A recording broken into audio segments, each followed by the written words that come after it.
Coach, what's happening, man? What's going on, Devontae? How we living today? Living like a pigeon. Nah, I'm joking. I'm living great, man. Living great. So I see you was doing some good pad work with your fighters, and we had a good conversation off camera, and I was like, hey, we got to put this on camera. But before we jump too into it, can you just let everybody know who you are? What's your name?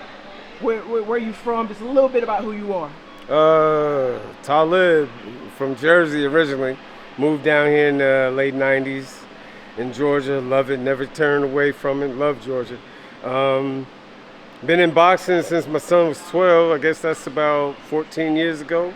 And had him with a bunch of trainers and learned a lot. And who knows your son better than you do? You know what I mean? So then after a while, I took over training and I became a amateur coach / pro coach.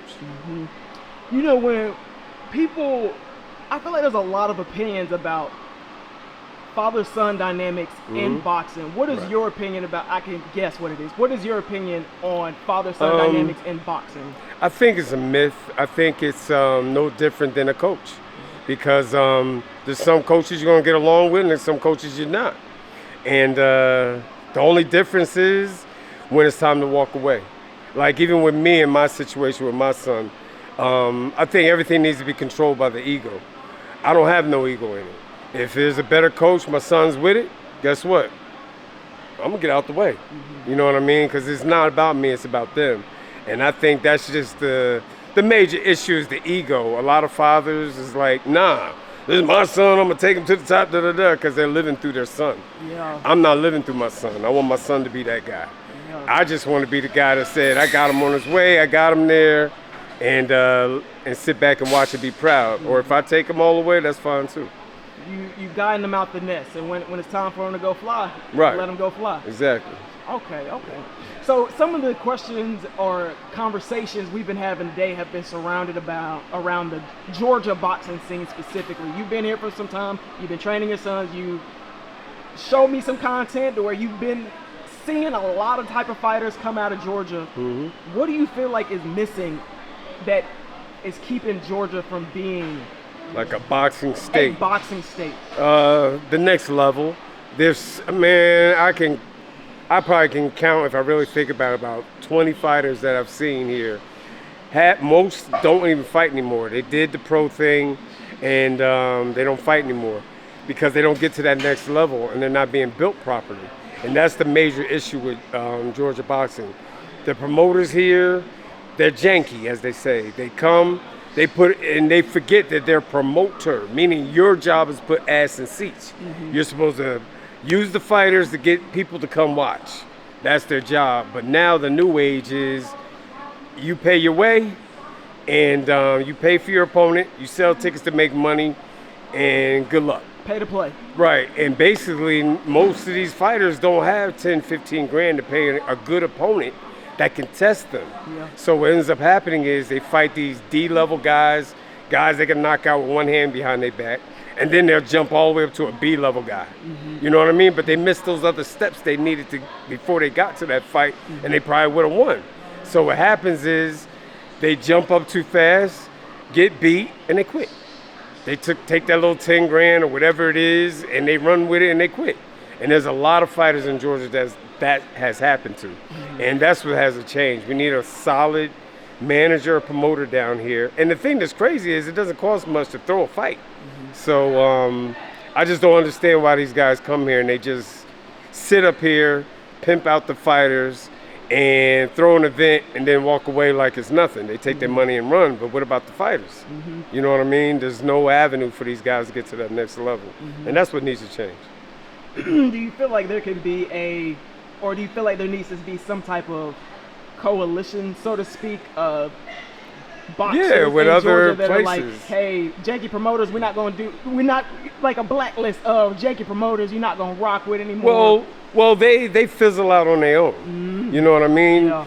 We had a few years, I think right before COVID or right after COVID or something, where we had promoters from different states coming down here throwing fights left and right. But again, because of the way they do it, it doesn't last. Fans get tired of seeing guys knock out guys that shouldn't even be in the ring. So they don't come no more and support. And then the fighters are like, man, I can't keep paying $3,000 or more to throw a fight, try to break even with selling tickets, and they go out there and beat a guy that's gonna lay down, and then what's the next level? You know, there's no return. They get that, they live good on that one day, but after that, what's the next level? You know what I mean? And that's the problem. That's the real big issue. What's the sweetest thing that you've seen out of the sport of boxing so far, with you being involved with it? What is the sweetest thing you've seen? What I love is taking these young black men, and I gotta say black men because, you know, we're always targeted, we're always looked at as bad, and seeing the joy of their success. Nothing feels better than them winning a fight, get their hand raised, and they turn around and look and they smile at you. Yeah. You know, that means a lot. You know what I mean? I think that's the best moment. That's what I'm talking about. You know, and I feel like sometimes there's this stigma that behind boxing, like people just hear boxing and just think hand cracking, fighting, and they don't understand the true art of it. You know, like that true, what it takes to get your hand raised, Right. the work it takes. Right. When it comes to coaching right now, because I saw you working with somebody, and they'll see it in the vlog. What are one main thing you try to get your fighters to understand outside of the technique or outside of how to throw a punch, something deeper? Everything is mental. That's the number one thing with me. As Jersey raised me, but what I try to teach these guys is everything is mental. Everything is mental. I mean, when you look at just like me, for instance, I give them my example. I don't like putting my personal stuff out there, but just for the question, I got hit with asthma. Damn near died 3 times. And was damn near incapacitated for almost 10 years. Couldn't do nothing. I'd go upstairs, I had to get on my breathing machine. Go downstairs, get on my breathing machine. There was times where I was like, it's over with, I'm done. You know what I mean? And then I wake up from a coma and I'm alive still. So I made a choice. This ain't gonna happen no more. And it didn't happen no more. I ended it just by a mindset change.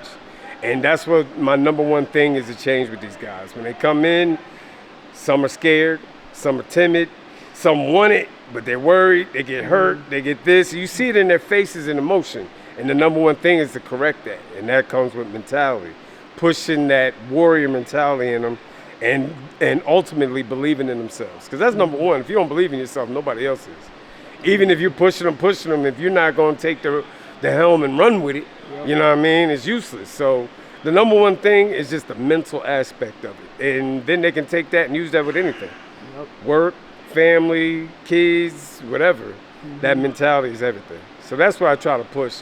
It's hard because this is a warrior sport. That's why back in the day they used to say boxing's for the street kids because they are ruthless. You know what I'm saying? And that's one of the major things I've had to learn. Like my son, he's been through it up and down mentally. My other fighters, they've been up and down with it mentally, and I think it's the burbs. You know, they come up in the suburbs.